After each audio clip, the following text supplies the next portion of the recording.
दिल्ली में लाल किले के पास हुए धमाके की धमक यूपी तक सुनाई दी।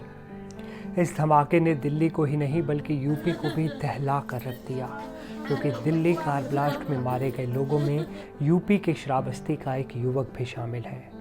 ये शख्स दिल्ली में इनविटेशन कार्ड की दुकान पर काम करता था। इस हादसे ने यूपी के एक गरीब परिवार की खुशियों को उजाड़ कर रख दिया। अब उसके माता पिता, पत्नी और बेटे बेटियों का क्या होगा, हर कोई यही पूछ रहा है। ये घटना जब हुई है आपको कैसे पता चला? टीवी में देखी तो वही पता चला। कितने बेटे हैं आपके और बेटी कितनी है? 2 बेटी 1 बेटा। और क्या सहारा है? क्या कितने सालों से वो वहाँ रह रहे थे दिल्ली में? 10-12 साल से रहा था। अच्छा, वही एक कमाई का जरिया थे कि इसके अलावा कोई है आप लोगों का सहारा? कोई नहीं। इस बार कितने दिन पहले गए थे घर से? 10-12 दिन के बाद पहले गए थे। अच्छा, ये बेटा भी आपका वहीं है ना? हाँ, बेटो हुए। सोमवार रात दिल्ली के लाल किले के मेट्रो स्टेशन के पास हुए भीषण कार धमाके में श्रावस्ती के दिनेश कुमार मिश्रा की भी जान चली गई।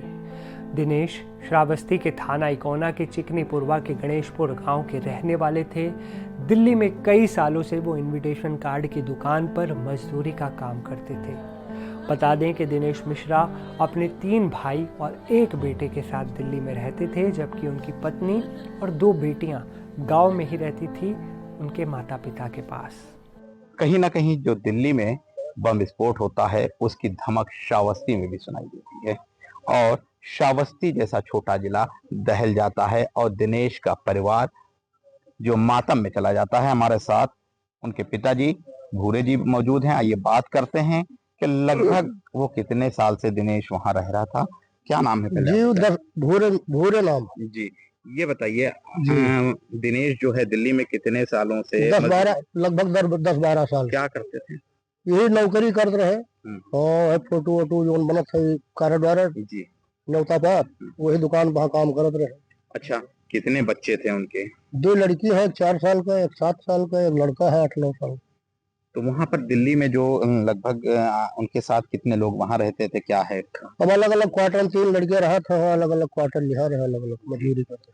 तो एक बेटा भी उनका वहाँ रहता था? जी, दिनेश का कोई बेटा भी वहाँ भी रहता? हाँ, तो पढ़ा था, बहुत छोटा है, 8-9 साल, वही लग गए हैं 2 महीना भा ना लिखवाई। बेटियों की उम्र कितनी होगी? 1 4 साल थी, 1 7 साल। अच्छा, अब जब ये आतंकी हमले की भेंट चढ़ गए यानी उनकी मौत हो गई, तो अब परिवार का सहारा क्या? अब कौन सहारा है? हम लोग कुछ कई पाई तो करबे न, कुछ सरकार मदद कर पाई तो कह दी कहा कहा। दिनेश के पिता भूरे ने बताया कि जब उन्होंने टीवी में देखा कि दिल्ली में लाल किला मेट्रो स्टेशन के पास कार धमाका हुआ है, तो उन्होंने अपने बड़े बेटे के पास फ़ोन मिलाया और सब बेटों की जानकारी ली, लेकिन दिनेश का फ़ोन नहीं मिला। काफ़ी तलाशी के बाद पता चला कि दिल्ली कार ब्लास्ट ने दिनेश की भी ज़िंदगी छीन ली थी। दिनेश दिल्ली में काम करके जो पैसे कमाते थे उसी से उनका घर चलता था गाँव में, लेकिन सोमवार रात कार ब्लास्ट के बाद उनके परिवार का ये सहारा खत्म हो गया। उनकी मौत ने पूरे गांव में मातम पसरा दिया। परिवार ये समझ ही नहीं पा रहा कि एक झटके में उनके साथ ये क्या हो गया है। हमारे बेटे हुआ रहत रहे 10-12 साल से, तो हमारे हुए गए हुए बहुत होएगा दगी गए, तो यहाँ टीवी में न्यूज देखागा तो फोन मिलावागा, तो उनके मोबाइल स्विच ऑफ रहा। बड़े जन के फिर मिलाएं तो बताएं कि मोबाइल स्विच ऑफ है, तो मोबाइल वाला जो पाएगा तो उन बताइस कि वहीं गए वही बम यहाँ छोटी के उनके मौत होएगा। कितने बेटे थे उनके और बेटियां कितनी हैं? 2 बेटियाँ हैं, 1 लड़का है। क्या करते थे दिल्ली में? मजूरी करते रहे, जैसे दुकानें अब कौन परिवार का सहारा है?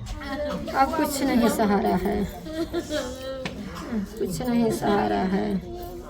2 बेटियाँ हैं, 1 लड़का है।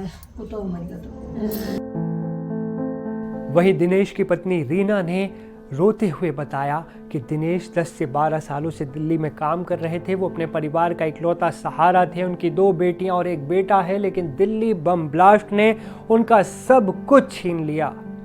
दिनेश के पिता का हाल भी बहुत बुरा है। बूढ़ी आंखें बेटे की मौत का दर्द झेल नहीं पा रही। इस परिवार के लिए अब हर कोई दुखी है।